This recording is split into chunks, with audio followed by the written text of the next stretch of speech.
ሄለን ብሌን የሰላም ልጅ እንደሆነች ነገረቻት። ሰላምን ቀሰቀሰቻት ከተኛችበት። ሄለን ሰላም ሰላም አለቻትና ሰላምም እንቅልፍ አልወሰዳትም ነበር። ነቃሽ ከእንቅልፏ።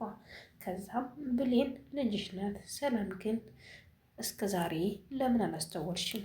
ቃል የአንቺ ልጅ አይደለችም ብላ ስትነግራት ሰላም በድንጋጤ ብድግ ብላ ብሌን ወይ እናት አሁን አለቻት።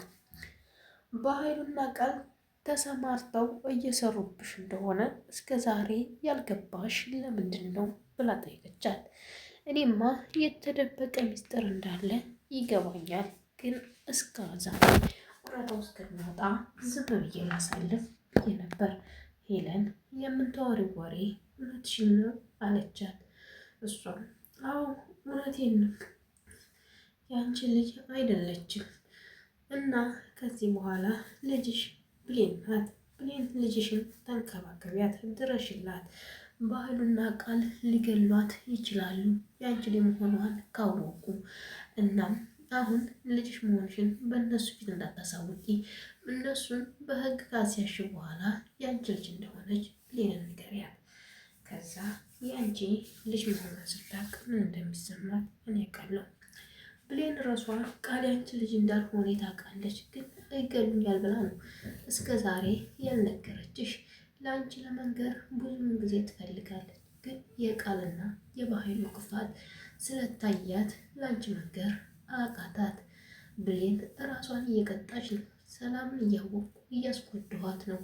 አሁን ደግሞ እንዴት ብዬ ልንገራት እያለች የብቸኝነት ስሜት ገነትን በኃይሉ ይገልብኛል፣ አሳዳጊ እናቴን ይገልብኛል በማለት ሁሌም እየተጸጸተች ሁሌም ለመንገድ እየፈለገች ነው።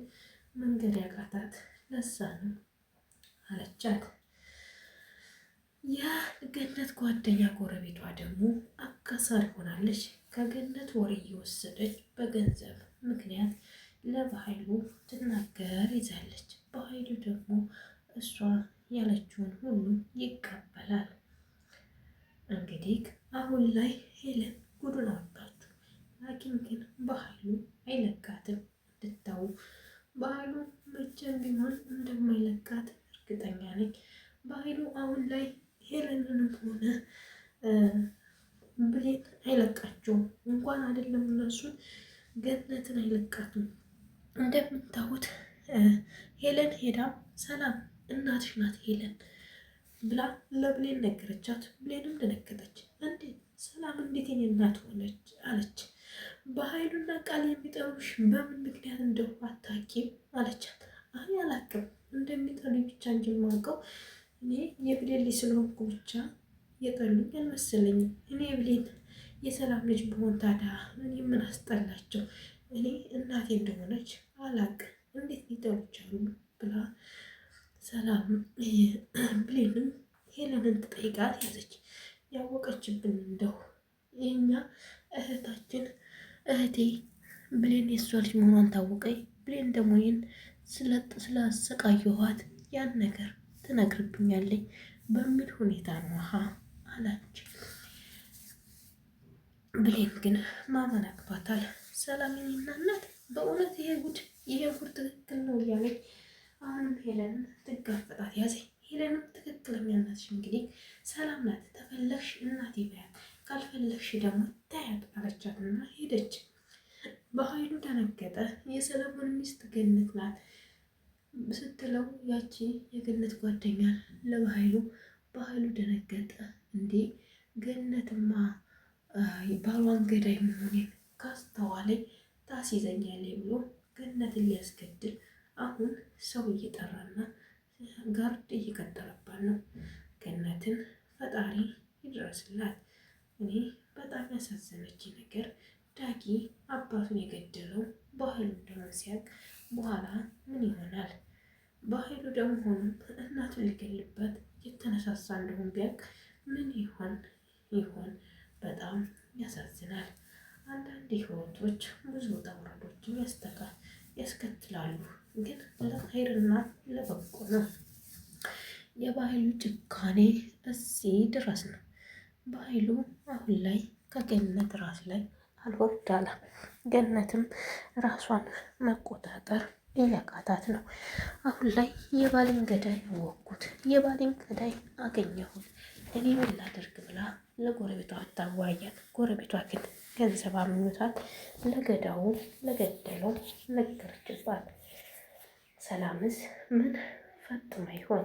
ምንስ ብላ ይሆን? ብሌን የሷ ልጅ እንደሆነ ስታውቅ እንዴት እሷ ሆነችው? እንዴትስ ችላ መቋቋም ቻለች? በጣም ይገርማል። እናንተስ እንዴት አያችሁት ድራማው?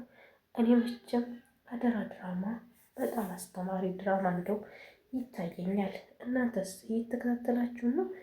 የሳሚ ጉብዝና ከዛ ከታገተበት ወጥቶ ለዳጊም ሆነ ለብሌን መከታ መቆሙ በጣም ደስ ብሎኛል። ምክንያቱም ድራማውን ቀጥ ብላችሁ ስትከታተሉት ብዙ ትምህርቶች፣ ብዙ እውቀቶች ታገኙበታላችሁ። እትዬ ገነት ወይም ወይዘሮ ገነት አሁን ላይ ልጇንም እሷንም መጠበቅ ግድ ይላታል። ሚስጥር ለጎረቤቷም ሆነ ለማንኛውም ሰው ማካፈል የለባትም። ሄለንን በኃይሉ አይለቃትም። ቃልም አሁን ድንጋጤ ላይ ናት። አሁን ምንም ባትላት ግን ታያላችሁ፣ ነገ ከነገ ወዳ ሄለንም ጥቃት ይደርስባታል። በዛ በጁስ የተነሳ ብሌን ጁሱን ስለቀየረች እና ብሌን ቃል ልትገላት እንደነበረ ስላወቀች ሄለን ደግሞ ቃል መርዝ ጨምራ እንደሰጠቻት ስላወቀች ያን ሁሉ ሚስጥር ብሌን ስላወጣች ብሌን ላይ ነበር ያፈጠጠችው። አሁን ግን ኃይለኛ ሚስጥሩን ሄለን ዘከዘከችባት። ምን ይታያችኋል? ውድ የተከበራችሁ የቻናል ቤተሰቦች ቪዲዮውን ላይክ፣ ሼር፣ ሰብስክራይብ አድርጉ። በቀጣይ ቪዲዮ እስከምንገናኝ ሰላም ሁኑልኝ። ባይ ባይ ቤተሰቦቼ፣ ይመቻችሁ።